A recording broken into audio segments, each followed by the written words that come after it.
Bueno, muchas gracias por la invitación a participar en este encuentro científico.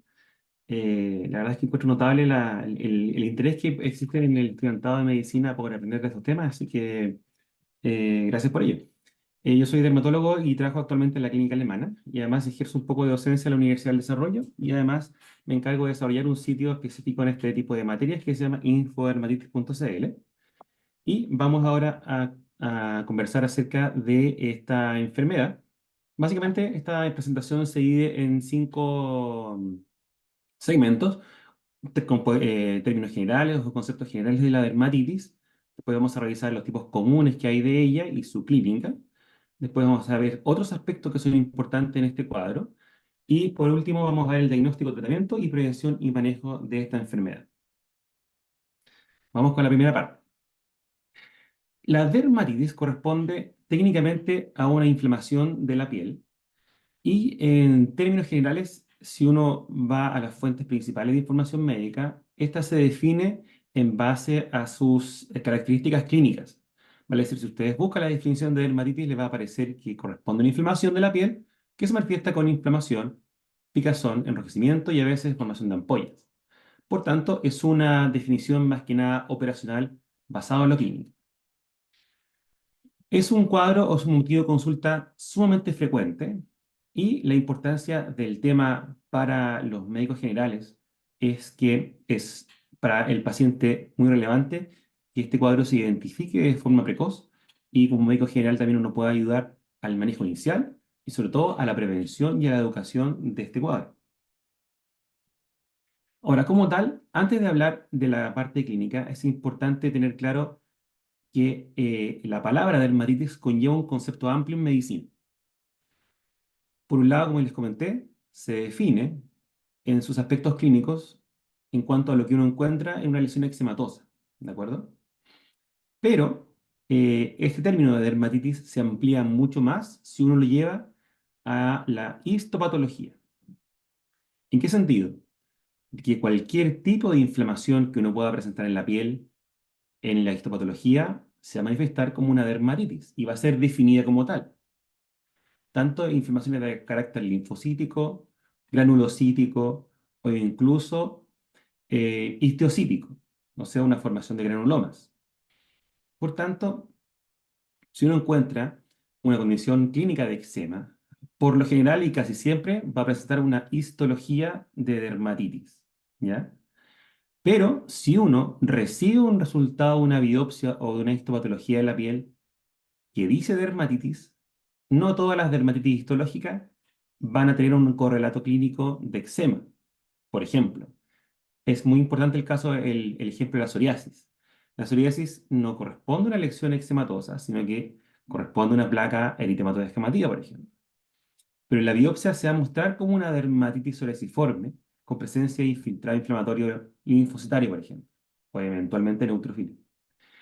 Pero, y así existen otro tipo de dermatitis como las liquenoides, que en la clínica va a tener, va a tener clínica de líquen plano o erupción liquenoide fotoliquenoide, y así. Por tanto, en este caso, en la clínica, vamos a centrarnos en esta clase en la parte de lo que se llama eczema. Y en la clínica, eczema es sinónimo de dermatitis, ¿de acuerdo? Entonces, eso es muy importante tenerlo en consideración. Respecto a eso, el eczema va a tener una clínica, una histopatología de un infiltrado mixto que puede ser inflamatorio linfocítico, pero lo más característico en la histopatología es que a nivel de la epidermis y sobre todo el estrato espinoso va a haber presencia de espongiosis, que corresponde a un edema intercelular. Este edema después conlleva acantosis, que corresponde a un engrosamiento del estrato espinoso, y estos productos de infiltrado inflamatorio pueden tener diversos orígenes, como vamos a ver más adelante. Por lo tanto, esta es la histología característica de una placa de eczema, una dermatitis espongiótica. Y ahora vamos a la clínica. Si uno va a centrarse en la semiología, que es muy, muy importante, porque esto es lo que nos va a dar la clave diagnóstica del cuadro, vamos a ver que una dermatitis clínica puede presentar diversos estados semiológicos. Y vamos a catalogarlos como dermatitis aguda, dermatitis subaguda y dermatitis crónica. Por ejemplo, en este caso, tenemos un ejemplo de una dermatitis aguda, de una dermatitis muy intensa, que por ejemplo puede estar siendo causada por la exposición al litre, que acá en Chile es muy común, ¿de acuerdo? ¿Y qué vamos a encontrar acá? Que de base hay una gran zona eritematosa que va a presentar edema, edema del tejido epidérmico. Este edema, como vimos anteriormente, corresponde a un edema intercelular. ¿Y qué va a ocurrir con ese líquido intercelular? Va a formar ampollas o vesículas. Por tanto, en una dermatitis aguda y agresiva, vamos a ver vesiculación. Esa vesiculación va a presentar ruptura, por tanto va a haber salida de líquido de las vesículas. Y ese líquido se llama resumación, que en general en casos agudos va a corresponder a un líquido de carácter seroso. ¿De acuerdo? Acá no hay sangrado y tampoco hay secreción purulenta, como ustedes lo pueden apreciar, por ejemplo, en una epiderma superficial. En un impético puede haber algo parecido a esto, pero lo que ustedes van a encontrar en las ampollas es pus y la resumación va a ser purulenta cuando las costras van a ser milicéricas. Acá, una vez que resuma la ampolla, vamos a tener costras de carácter serótico, que son costras como cristalinas de color clarito. ¿De acuerdo? Esto es sumamente pruriginoso. El paciente se queja de una gran picazón que puede llegar a ser tan intensa que afecta la calidad del sueño y el día a día. ¿De acuerdo? Este es el caso, un ejemplo característico de una dermatitis aguda. ¿De acuerdo? Cuando la cosa ya no es tan intensa, cuando el gatillante no es tan agresivo de inicio y la instalación es relativamente progresiva, podemos tener la presencia de una dermatitis subaguda, que a diferencia de la anterior, que vamos a encontrar, que el edema es menos intenso, o sea, acá la infiltración de la epidermis es menor, cuando son placas más o menos planas en superficie. Hay eritema, por supuesto, y las costras van a ser ya menos llamativas que el caso anterior, porque la resumación es mucho menor. Y como el cuadro ya empieza a tener un tiempo de evolución, la piel que está inflamada va a presentar una alta tasa de renovación y eso se va a manifestar como una descamación, o sea, con eliminación de escamas córneas. Este es el caso, por ejemplo, de una dermatitis esteatóxica. ¿De acuerdo? ¿Y qué pasa con el caso crónico? Cuando el proceso es de lenta evolución, produce picazón y la persona constantemente se está rascando la zona, o sea, hay una excoriación continua. Esta piel ya no va a lucir con edema, con vesiculación, con costras, sino que va a lucir muy engrosada, o sea, es una piel compacta, acartonada. Ya no van a haber costras, sino que va a haber una descamación por la tasa de renovación acelerada del epitelio inflamado. Y además vamos a tener presencia de este gran engrosamiento que llamamos lichenificación. ¿De acuerdo? Lichenificación. Y este es el caso habitual de una dermatitis crónica. Por ejemplo, una dermatitis por éstasis o un líquen simple crónico. ¿Ya? Importante en la clínica, la instalación, la progresión, la ubicación, el tema que pica, y por ejemplo, cómo ustedes lo pueden diferenciar esta placa que ven en la imagen con una placa de psoriasis, por ejemplo.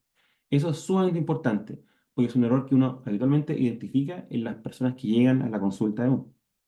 Por tanto, característica de la dermatitis aguda, edema, vesiculación, costras. De la dermatitis subaguda, edema menor, un eritema también menor y descamación con pocas costras. Y característica clásica de la dermatitis crónica, la lichenificación, el engrosamiento. Ahora, esta persona además tiene una hiperpigmentación, por eso que la placa se aprecia oscura. Pero la hiperpigmentación ya es independiente del fenómeno inflamatorio y de la causa de la dermatitis. Y es una característica de la piel del paciente. ¿De acuerdo? Algunos hiperpigmentan, otros no. Vamos a ver ahora algunos aspectos clínicos de los tipos de dermatitis. Tenemos dermatitis que son eczematosas, como les comenté, que van a llevar una histopatología de dermatitis espongiótica. ¿De acuerdo? Y hay dermatitis que tienen un nombre clínico de dermatitis, pero que no son eczematosas, por lo tanto acá puede ser un poco confuso. Por ejemplo, la dermatitis perioficial, que es más cercana a la rosácea, la dermatitis herpetiforme, que corresponde a una dermatosis ampullar inflamatoria, la dermatitis psoriasiforme, que es la psoriasis, o la dermatitis de Berlocq, que corresponde a una hiperpigmentación con atrofia. Acá, nuevamente, tenemos que diferenciar cuáles son eczematosas y no eczematosas.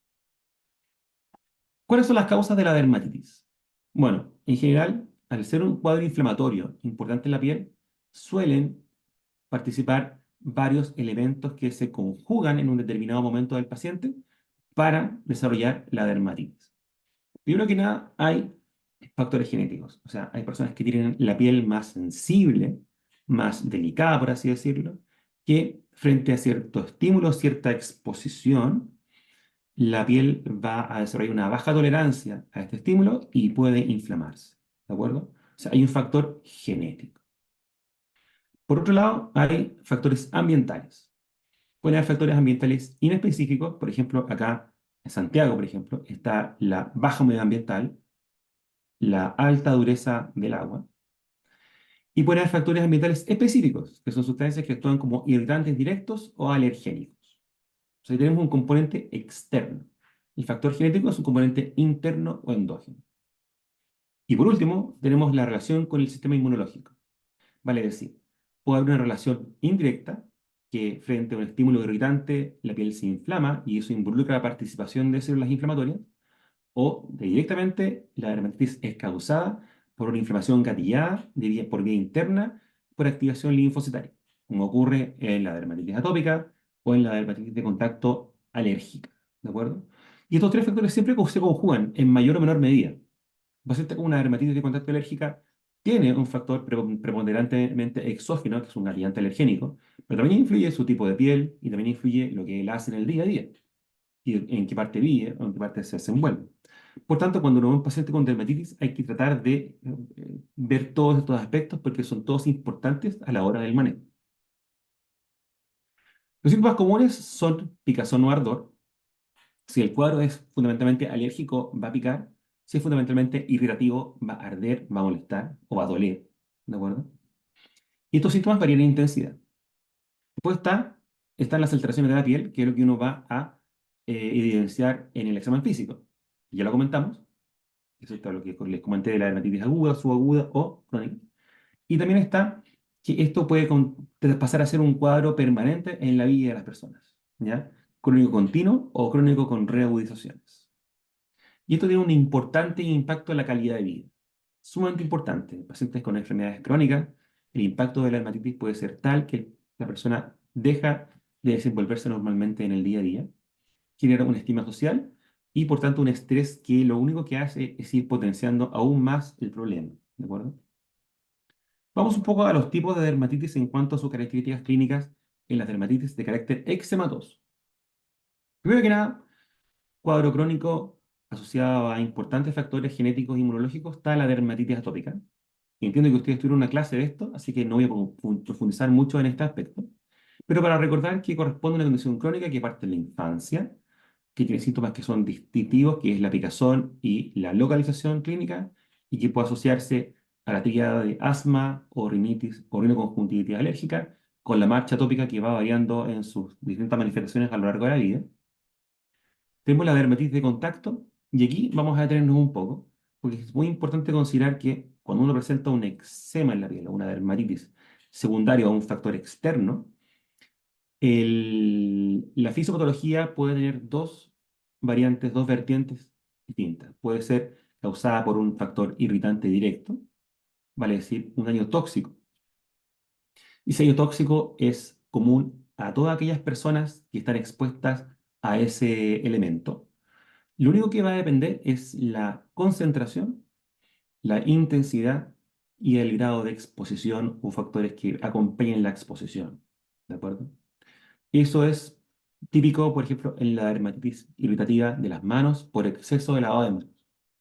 Cualquier persona que esté expuesto a una condición húmeda crónica, que se lave las manos con mucha frecuencia y que utilice jabones de forma prolongada, cualquier persona que está en esa condición puede en algún momento desarrollar algún grado de dermatitis irritativa.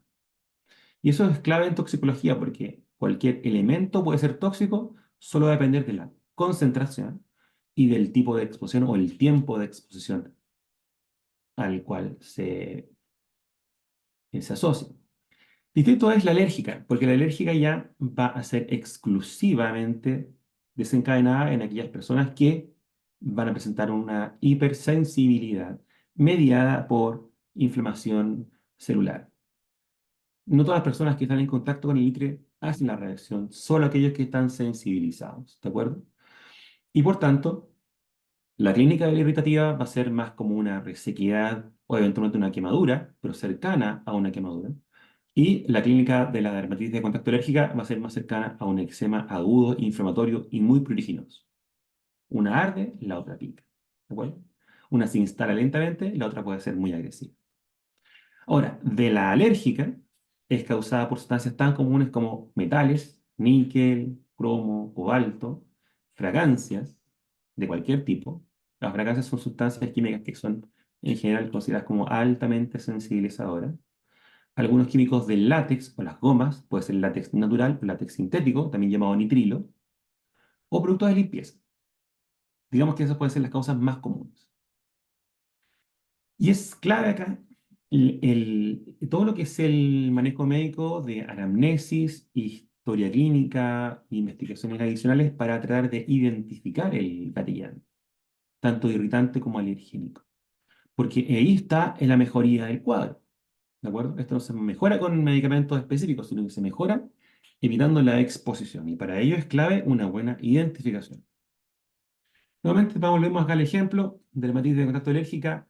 Un caso característico es este caso de dermatitis aguda, como ustedes ya saben, con edema, con vesiculación, con resumación, versus el caso de una dermatitis irritativa, en la cual predomina la descamación y la liquedificación, en este caso, de los pliegues palmares. ¿De acuerdo? Esta pica, esta no va a picar, puede que arda o puede que duela, si aquí en un pliegue se forma una fisura, por ejemplo, o una grieta profunda. Eso duele muchísimo. Un poco la fisiopatología, en términos generales, para recordar que una dermatitis de contacto alérgica se produce por una hipersensibilidad de tipo celular. Si ustedes vieron en inmunología, hay cuatro tipos básicos de hipersensibilidad. El número uno, que es mediada por IgE, la dos, la tres, y la cuatro, que va a ser mediada por células, en este caso por linfocitos. ¿De acuerdo? Y en este caso, el litre presenta en su resina un químico llamado pentadecilcatecol. Estos catecoles son moléculas pequeñas que interactúan con proteínas de la piel y generan complejos. Y son esos complejos los que son reconocidos por células presentadoras de antígeno que se exponen a células linfocíticas Th1 y se genera una activación inflamatoria en cuanto a números de estas células que van a ser repartidas por todo el cuerpo. Por tanto, al principio, cuando uno recién se sensibiliza al litre, en este caso el ejemplo más característico acá en Chile, en la zona rural, la primera dermatitis va a ser clínicamente evidente al séptimo o al décimo día, que es lo que demora en dar toda esa vuelta. Pero una vez que la persona está sensibilizada a esto, van a haber linfocitos de memoria presentes en la piel y en cuanto entren nuevamente en contacto con estos pentaacilcatecoles, van a producir una inflamación. Por lo tanto, la primosensibilización va a demorar una semana a 10 días, y en cambio la resensibilización o la reexposición puede manifestar síntomas tan pronto como al día siguiente o al día subsiguiente. ¿De acuerdo? Esto se va a traducir como en una dermatitis de tipo agudo. ¿De acuerdo?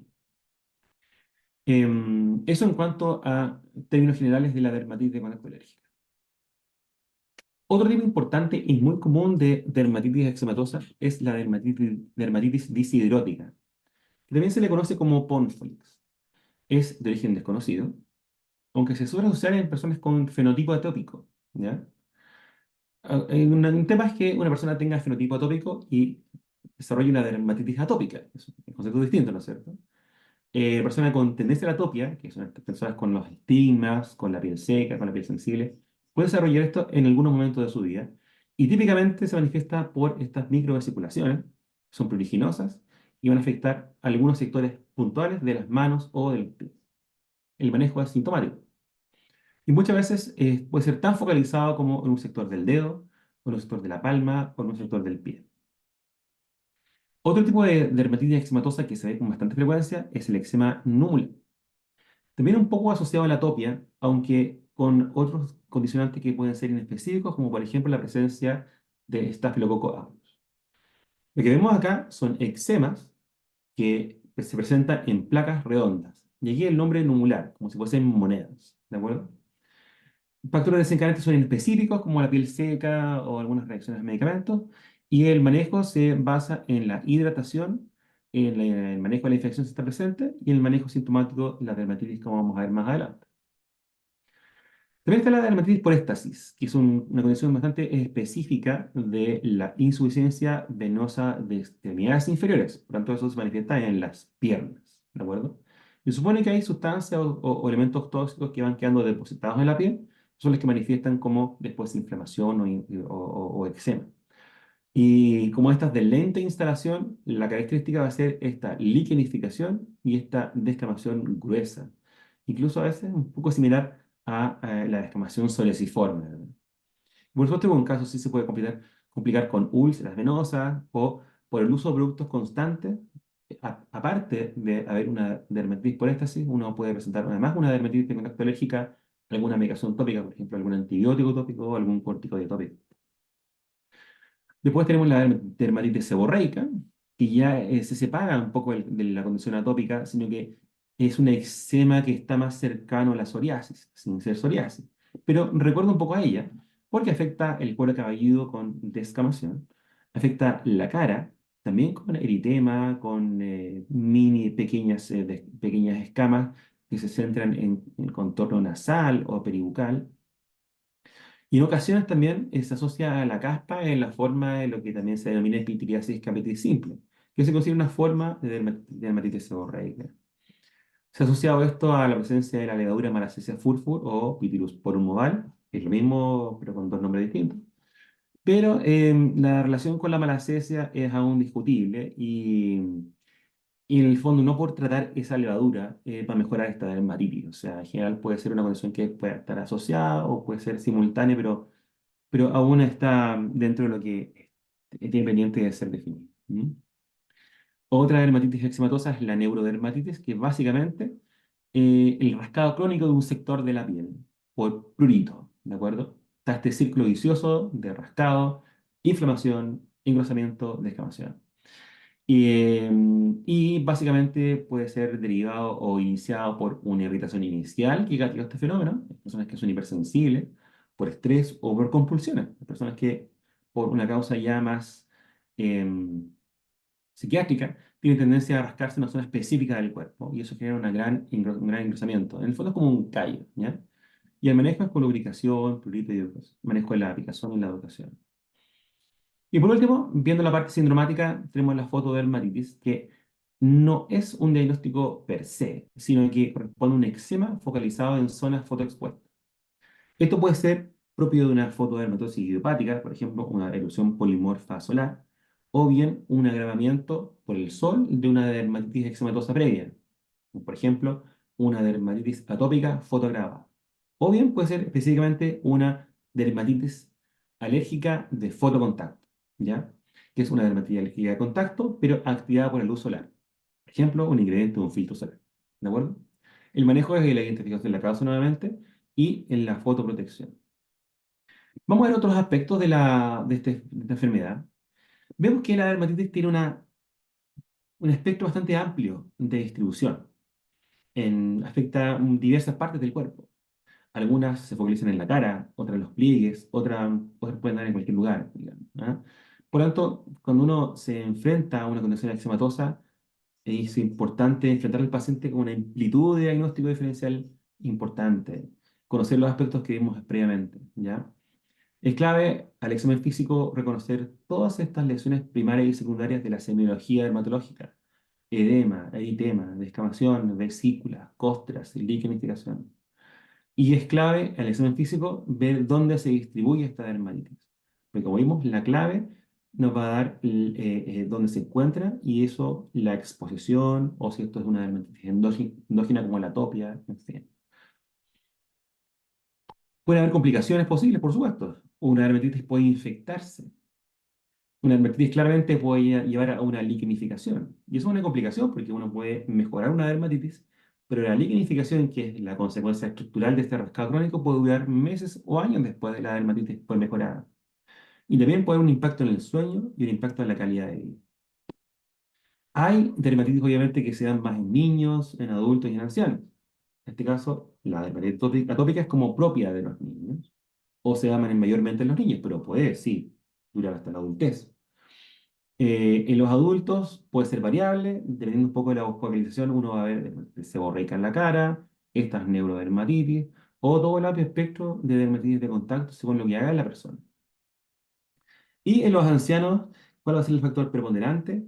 Va a ser la tendencia a la sequedad de piel que viene con la piel senescente. Esa sequedad también puede exacerbar dermatitis irritativas, picazón, rascados crónicos. Está el tema de la insuficiencia vascular en las piernas. Está el tema de la dermatitis por resequedad. Hay comorbilidades, hay alergias que se asocian a otras cosas como la atopia, el asma y la rinoconjuntivitis, ¿de acuerdo? El estrés claramente afecta a este cuadro o puede ser consecuencia de este cuadro y lo único que ocurre es que se genera un círculo vicioso de que la picazón produce estrés y mientras más estrés tengo, más me rasco o más siento la picazón. Y también puede haber presencia de dermatitis en el contexto de enfermedades sistémicas, ¿de acuerdo? Como por ejemplo, cuando hay hipotiroidismo, la piel se seca, puede haber dermatitis, ¿no? ¿Qué pasa con el diagnóstico y el tratamiento? Como todas las cosas en medicina, es clave la historia. Acá, por ejemplo, cuando uno ve a un paciente con eczema, a diferencia de otras condiciones de la dermatología, por ejemplo, hablemos de los nevos o el cáncer de piel, en lo cual va a ser clave la visualización, acá importa mucho la historia, importa mucho los antecedentes, si hubo o no antecedentes de dermatitis en la infancia, antecedentes de atopia, antecedentes de otras enfermedades como el asma. También importa mucho la historia clínica, a qué se dedica la persona, qué hace, en qué trabaja, qué es lo que hace en su tiempo libre, cuáles son los factores, qué otra cosa, qué otras fuentes de exposición tiene. Si hace, por ejemplo, jardinería, está expuesto a plantas. Si hace, si gustan las mascotas, está expuesto a caspa de animales. Si trabaja en el campo, está expuesto a agroquímicos. Si trabaja en un taller de automóviles, está expuesto a aceites, en fin. Todos esos datos son muy importantes. Importa la progresión, el tiempo de evolución y cómo esto se ha comportado y si hay o no alguna agravante adicional. Por ejemplo, si la persona recibe un tratamiento y este tratamiento le hizo mal. O sea, si la crema le empeoró la dermatitis. Todas esas cosas son muy importantes. Después vamos al examen físico, por supuesto. Vamos a ir a ver en qué se trata. A veces nos llegan pacientes con dermatitis y resulta que tienen lupus o tienen dermatomiositis o tienen un linfoma cutáneo T. Así que es clave, nuevamente, dirigirse a la análisis de lesiones primaриas y secundarias, la distribución, que es lo que estamos viendo. O sea, diagnosticar un eczema es clave. Y por supuesto que hay pruebas diagnósticas que nos van a ayudar, específicamente el test de parche, y en algunas condiciones atópicas nos pueden ayudar, por ejemplo, la identificación de inmunoglobulina E, el RAST, algunos exámenes de alergia a alimentos. ¿Mm? El test de parche es como la herramienta diagnóstica para la dermatitis de contacto alérgico. Si uno tiene un paciente con un cuadro eczematoso y no tiene clara la causa, y está expuesto a sustancias que le pueden estar causando o agravando esto, el test de parche en general casi siempre se tiene que solicitar, porque la única forma de diferenciar lo que al paciente le hace bien y lo que no le afecta, por lo tanto, lo que tiene que evitar. Se ponen estos parches que duran 48 horas. En cada una de estas cámaras va un alergeno y ese alergeno es absorbido. Y si el paciente está sensibilizado o tiene células T reactivas a ese alergeno, en ese sitio va a presentar una pequeña área eczematosa. Estos parches duran 2 días, se retiran al segundo día y después todo esto se lee al quinto día. Por lo tanto, hay 48 horas de exposición a los parches y hay 96 horas para la primera lectura por lo general. Se puede hacer en adultos, se puede hacer en niños, es variable. Uno ocupa este tipo de cintas y los alergenos pueden venir en camaritas, pueden venir en gotarios, que son alergenos en base a agua, pueden ser alergenos en base a vaselina que vienen en jeringas. Uno llena esto y esto es lo que va después a ser aplicado. Y cada uno de estos alergenos tiene una concentración que es específica. Hay diversas series o grupos de alergenos que pueden testearse. Está test de parches básicos, hay test de parches que son intermedios y test de parches que son extensivos. Hay muchas series, por ejemplo, hay alergenes que son propios de los peluqueros, por lo tanto le testeamos esos alergenos a ellos. Hay alergenes que son propios de la dermatitis de labio, por lo tanto testeamos una serie de keilitis. Hay personas que reaccionan a los perfumes, testeamos una serie de fragancias, en fin, hay numerosas series.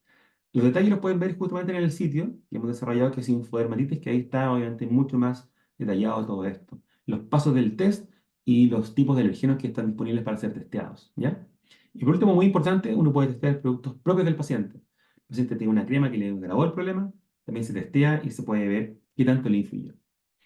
Uno realiza esta postura, uno realiza marcaciones y después cuando se retiran los parches, ahí uno ve que pueden haber presencia de estas reacciones que pueden ser reacciones intensas, como esta, por ejemplo, vesicular, o reacciones no tan intensas, como esta reacción eritematosa, o reacciones un poco dudosas, que son eritemas leves. Ahí está la gracia un poco de ir identificando uno que se dedica a esto, yo que hago desde parche hace años, más o menos uno ya sabe cuáles son los alergenos más comunes que producen cuadros intensos, uno ya conoce los alergenos que producen más irritaciones, y ahí uno va a tener que ir como, con mucho cuidado leyendo esto e interpretando. ¿Mm? Y en la forma de interpretación está dada por esta escala que fue diseñada por el Grupo Internacional de Dermatitis de Contacto, en lo cual uno dice hay una reacción irritativa, una reacción, una cruz, o dos cruces, o tres cruces, bueno, dependiendo un poco de la intensidad de lo que uno va viendo en el examen. ¿Mm? Y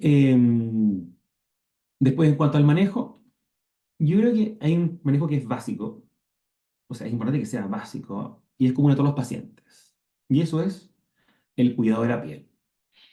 Una piel que está bien hidratada es una piel que va a estar más protegida para desarrollar cualquier tipo de dermatitis, atópica, seborreica, de contacto, en fin.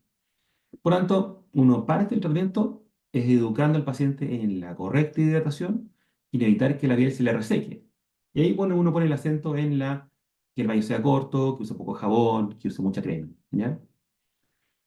Una vez que uno concluye eso, pasamos a la terapia tópica, que es básicamente el uso de corticoides. Esto se trata con corticoides tópicos en la piel. Y en segunda línea, los inhibidores de calcinurina, o sea, las cremas con tacrolimus o con pimecrolimus. Y cuando el paciente tiene una dermatitis extensa y uno trata de evitar medicamentos sistémicos, uno puede usar la fototerapia, o sea, la exposición de la piel a luz UV. En cuanto a los sistémicos, están los antihistamínicos, que la verdad que en el manejo del eczema son bastante poco efectivos. O sea, un eczema no se mejora con un antialérgico antihistamínico como la loratadina, como la levocetirizina. Esos pueden bajar un poco el prurito, pueden dar un poco de sedación, que la persona duerma mejor, pero no van a mejorar la inflamación.